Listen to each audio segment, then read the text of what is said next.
ചങ്കൂറ്റമുള്ള ഒരു ഗവർണറെ അല്ലായിരുന്നു നമ്മൾ ഇങ്ങനെ ജനാധിപത്യ കേരളത്തിൽ വിളിക്കേണ്ടത്. ചങ്കൂറ്റമുള്ള പ്രതിപക്ഷ നേതാവ് എന്നായിരുന്നു. ജനാധിപത്യത്തിൽ പ്രതിപക്ഷത്തിനുള്ള സ്ഥാനം അത് അതിമഹത്തരമാണ്. ഭരണാധികാരികളെ തിരുത്തുന്നതും നേർവഴിക്ക് വിടുന്നതും പ്രതിപക്ഷത്തിന്റെ ശക്തിയിലാണ്. പക്ഷേ ദുർബലമായ പ്രതിപക്ഷമായപ്പോൾ ആ സ്ഥാനം ഗവർണർക്ക് ഏറ്റെടുക്കേണ്ടി വരികയാണ്. അനീതിക്കെതിരെ പോരാടുകയാണ് ഗവർണർ ആരിഫ് മുഹമ്മദ് ഖാൻ. സർക്കാരിന്റെ തെറ്റുകൾ ജനഹൃദയങ്ങളിൽ എത്തിക്കുന്നു. പ്രതിപക്ഷം ഒപ്പമിരുന്ന് പാസാക്കിവിടുന്ന നിയമങ്ങൾ ജനവിരുദ്ധമായതിനാൽ അത് തടഞ്ഞുവെക്കുന്നു. ജനദ്രോഹ നിയമങ്ങൾ അനുവദിക്കുന്നില്ല. മുഖ്യമന്ത്രിയെ നിലയ്ക്ക് നിർത്തുന്നു. സർക്കാരിനെ പുകഴ്ത്താൻ എനിക്ക് സൗകര്യമില്ല എന്ന് പറഞ്ഞ് നിയമസഭയിൽ സർക്കാരിന്റെ വാറോല വായിക്കാതെ പോയി. വേറെ ഏറാൻ മൊളിയെ നോക്കിക്കോ എന്നും തന്നെ കിട്ടില്ല എന്ന രീതിയിലും പ്രതികരിക്കുന്നു. മാത്രമല്ല, കേരള പോലീസിന്റെ കൈക്ക് പിടിച്ച നിയമം നടപ്പാക്കുന്നു. അക്രമികളെ തെരുവിൽ നിന്നും തുരത്തി ജയിലിൽ അടയ്ക്കുന്നു. വഴി തടയുന്നവരെ കാർ നിർത്തി നെഞ്ചു വിരിച്ച് നേരിടുന്നു. അവരെ കൈകൊട്ടി വിളിച്ച് പോലീസിനെ കൊണ്ട് വിലങ്ങ് വയ്പ്പിക്കുന്നു. പോലീസിനെ കൊണ്ട് നോക്കി നിൽക്കെ പിണറായിയുടെ കുട്ടികളെ അറസ്റ്റ് ചെയ്യിപ്പിക്കുന്നു.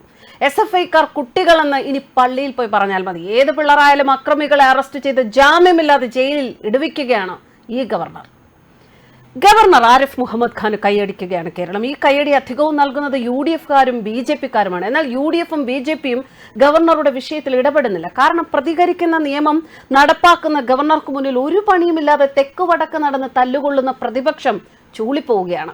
VD സതീശന് പിന്നിൽ ലക്ഷങ്ങളുണ്ട്. K സുരേന്ദ്രന് പിന്നിലും ലക്ഷങ്ങളുണ്ട്. എന്നിട്ടെന്ത് കാര്യം? പിണറായി പോലീസിന്റെ തല്ല് അവരുടെ കുട്ടികൾ ഇരന്നു വാങ്ങുന്നു. നേതാക്കൾ അലക്കി തേച്ച് നടക്കുന്നു. ഇത്രയും കഴിഞ്ഞാൽ എന്തെങ്കിലും ഒരു കാര്യത്തിൽ തീരുമാനമുണ്ടാക്കാനായോ? എന്നാൽ ഗവർണറെ നോക്കുക. അദ്ദേഹം ഒരു മനുഷ്യനാണ്, ഒരേ ഒരാൾ മാത്രം. മുന്നിലും പിന്നിലും ജനമില്ല, അനുയായികളില്ല, പ്രവർത്തകരില്ല, സംഘടനയും മുന്നണിയുമില്ല. ആ ഒരു മനുഷ്യൻ ഈ മുഖ്യമന്ത്രിയും സർക്കാരിനെയും വരച്ചവരിൽ നിർത്തുമ്പോൾ പ്രതിപക്ഷം ചൂളിപ്പോവുകയാണ്.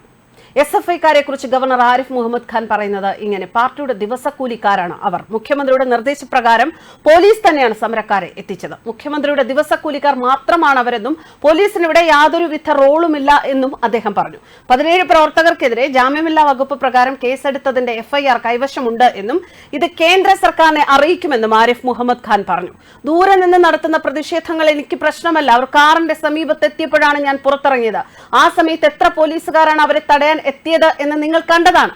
ഇപ്പോൾ എന്റെ സ്ഥാനത്ത് മുഖ്യമന്ത്രി പിണറായി വിജയൻ ആയിരുന്നുവെങ്കിൽ കരിങ്കൊടി കാണിച്ചു നിൽക്കുന്ന പ്രതിഷേധക്കാരെ കാറിനരികെ വരാൻ സമ്മതിക്കുമായിരുന്നോ? ഞാൻ പോലീസിനെ കുറ്റപ്പെടുത്തുകയല്ല. കാരണം അവർ മുകളിൽ നിന്ന് ലഭിക്കുന്ന നിർദ്ദേശങ്ങൾ പാലിക്കുകയാണ്.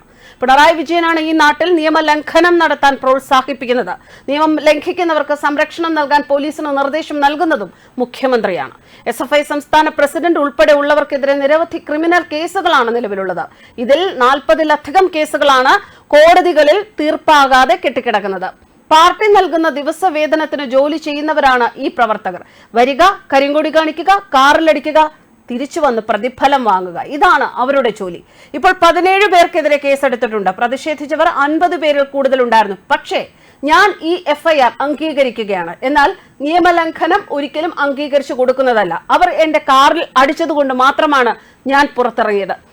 മുൻപ് തിരുവനന്തപുരത്ത് പ്രതിഷേധമുണ്ടായപ്പോഴും ഞാൻ പറഞ്ഞതാണ്, അവർ കരിങ്കൊടി കാണിക്കുന്നത് എനിക്കൊരു പ്രശ്നമല്ല, പക്ഷേ എന്റെ കാറിൽ അടിച്ചാൽ ഞാൻ പുറത്തിറങ്ങും. നവകേരള ബസ്സിനരികിലെത്തി പ്രതിഷേധിച്ചവരോട് ഈ പോലീസുകാർ എങ്ങനെയാണ് പെരുമാറിയത്?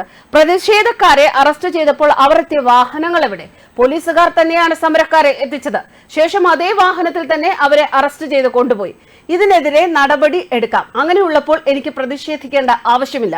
കേസെടുത്തതിന്റെ രേഖകളെല്ലാം കേന്ദ്ര സർക്കാരിന് കൈമാറും.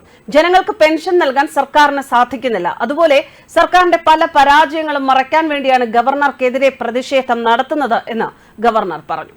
ന്യൂസ് ഡെസ്ക് കർമ്മ ന്യൂസ്.